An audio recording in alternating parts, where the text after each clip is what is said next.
Masih bersama kami pemirsa di Apa Kabar Indonesia Siang. Pemirsa, pelaku berinisial SC akhirnya berhasil diringkus oleh pihak kepolisian yang mutilasi jenazah yang ditemukan di perairan Sungai Batang Anai. Berdasarkan informasi yang beredar luas pemirsa di media sosial, pelaku diamankan oleh Satreskrim Polres Padang Pariaman tanpa perlawanan yang berarti.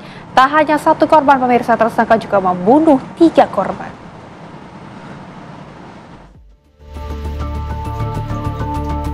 Pelaku mutilasi jenazah yang ditemukan di perairan Sungai Batang Anai akhirnya berhasil diringkus oleh pihak kepolisian. Pelaku diamankan oleh Satreskrim Polres Padang Pariaman tanpa perlawanan berarti. Kapolres Padang Pariaman AKBP Ahmad Faisal Amir langsung terjun dalam melakukan penangkapan tersangka di rumahnya.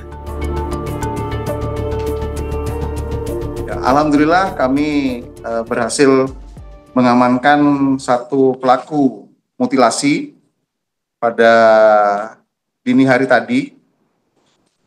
Pelaku melakukan perbuatan ini didasari sakit hati karena korban meminjam uang pada saat waktu penagihan tidak bisa mengembalikan sesuai dengan janjinya.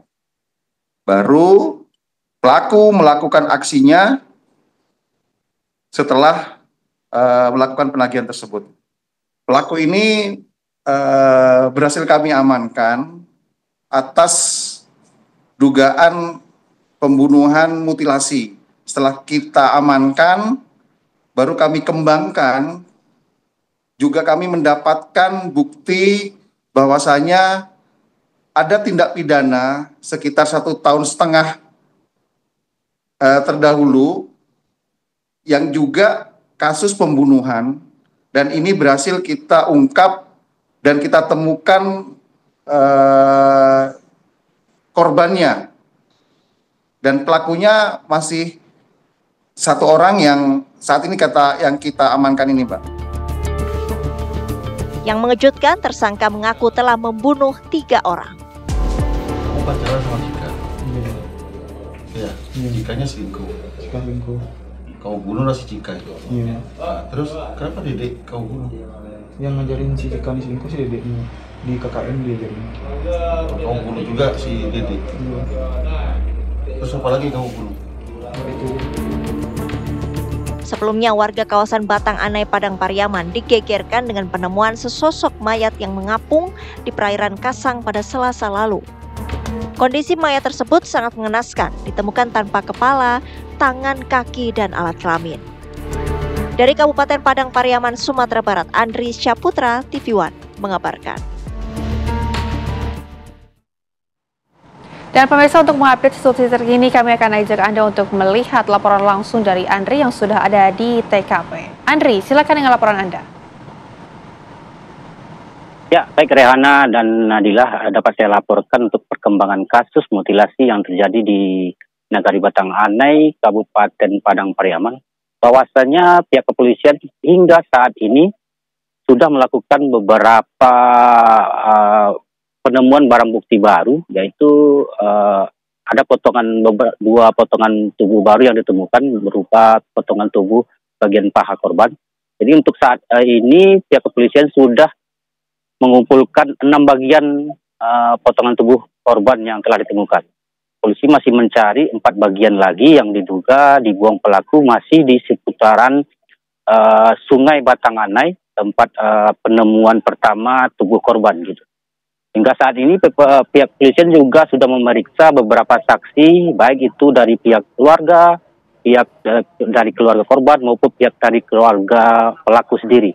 Juga beberapa teman dari korban maupun pelaku. Begitu Nabila dan Rehan. Baik Andri, terima kasih untuk laporan Anda langsung dari sana. Selamat bertugas kembali. Dan pemirsa, saat ini di studio Apa Kabar Indonesia Siang, kami juga telah menghadirkan narasumber kami untuk mendalami kasus ini bersama dengan Ibu Hanifah Hasna. Selamat siang Ibu. Selamat siang Mbak. Terima kasih sudah bergabung sama kami ya Bu. Oke Ibu, melihat kasus ini gimana nih tanggapan Ibu? Sedih ya pastinya ya, karena dalam bulan ini sudah ada beberapa kali gitu ya, apalagi 3 hari yang lalu juga ada kasus yang sama dengan tingkat kesadisan yang luar biasa. Jadi yang kita lihat sekarang adalah mengapa masyarakat menjadi sebrutal ini, sesadis ini, semarah apa mereka, seberat apa permasalahan mental mereka sehingga mereka mengambil langkah untuk memutilasi gitu ya, selain dengan cara membunuh.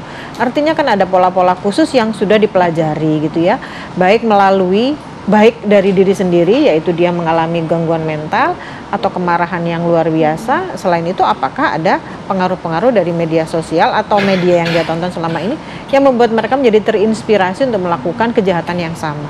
Ini yang harus kita pelajari bersama-sama, baik oleh penegak hukum maupun oleh masyarakat sendiri yang ada di sekitar. Tapi kan kalau kita lihat juga jumlah korbannya ini cukup banyak ya, ada 3 perempuan yang menjadi korban. Apakah ini mengarah ke adanya pola serial killer? Kalau dalam waktu tertentu sampai ada sekian, berarti kan ini karir kriminal gitu ya. Jadi sesuatu yang sudah dipersiapkan dengan pola yang sama, bisa jadi ini adalah serial killer yang seperti Mbak sampaikan tadi itu. Karena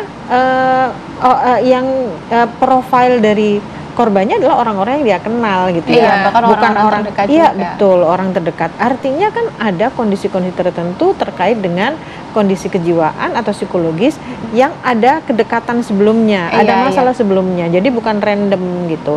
Nah, ini kan mengindikasikan bahwa si pelaku ini melakukan dalam kondisi yang sangat-sangat sadar gitu, karena sebelumnya memang sudah ada permasalahan yang mendasari atau mendahului. Biasanya kalau kasus-kasus seperti ini motifnya apa sih, Bu? Kalau motif itu kan hanya 2 ya, 3 sih sebetulnya ya.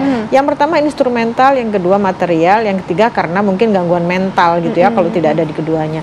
Kalau instrumental itu segala sesuatu yang berhubungan dengan kondisi psikologis, marah, cemburu, benci, dendam dan lain-lain. Emosi yang berlebihan ya. Iya, betul sekali. Yang kedua karena material, karena hutang piutang seperti gitu masalah ini ya, kasus betul ini sekali.